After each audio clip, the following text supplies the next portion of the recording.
Sir पर जिना cap रखे, अलीगढ़ का पाजामा और नफीस शेरवानी ज़ेब तन किए हुए, पैरों में सुबक सलीम शाही पहने, लंबे से सांवले मगर खूबसूरत व सीरत शख्स साइकिल पर सवार जो रेडियो स्टेशन पर पहुंचते थे।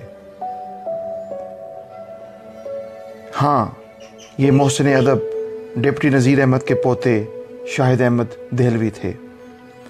जी हाँ, वही शाहिद अहमद देहलवी जो कभी साकी जैसे पुरवकार जरीदे के मुदीर और दिल्ली की टकसाली ज़बान के सफ़ीर थे। हाँ, इस शाहिद अहमद को आखिरी शब रोज़ में मसाइब और खस्ता हाली की वजह से अपने शिकम की आग को बुझाने के लिए राग का सहारा भी लेना पड़ा था। कलम के इस बादशाह के अंदर का अदीब पीर इलाही बख्श कॉलोनी के इस मकान में कब का मर चुका था, मगर दफन ऐसे मौसमों में उस वक्त हुआ जब दरख्तों के हाथ खाली थे। इस शाहिद अहमद को कद्र के फूलों का कफन तो नसीब ना हुआ, पर यह ज़रूर कहता चला गया कि ये मिला है मुझे मेरी दानश्वरी का इनाम कि गुमनाम कब्रों में उतारा जा रहा हूँ मैं।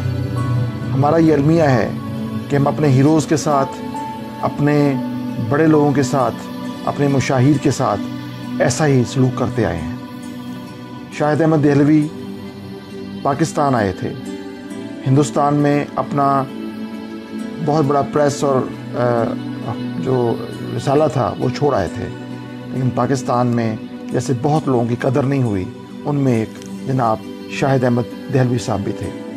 इनके खाके उस अजीमुशान तहज़ीब का जो ज़वाल था उस दौर को याद दिलाते हैं, जिसे मुग़लिया तहज़ीब व तमद्दुन कहा जाता है। डिप्टी नज़ीर अहमद ने वो वक्त देखा, वो उस दिल्ली को देखा, उस दिल्ली के तहज़ीब व तमद्दुन को समझा, और वो चीज़ें हमें उनके पोते शाहिद अहमद देहलवी में भी नज़र आती हैं। और ये वो नस्ल है जो अब ख़त्म हो चुकी है, इनका अखलाक ख़त्म हो चुका है, ये लोग ख़त्म हो चुके हैं, वो तहज़ीब भी दम तोड़ती जा रही है, अब तो कहीं नज़र नहीं आती।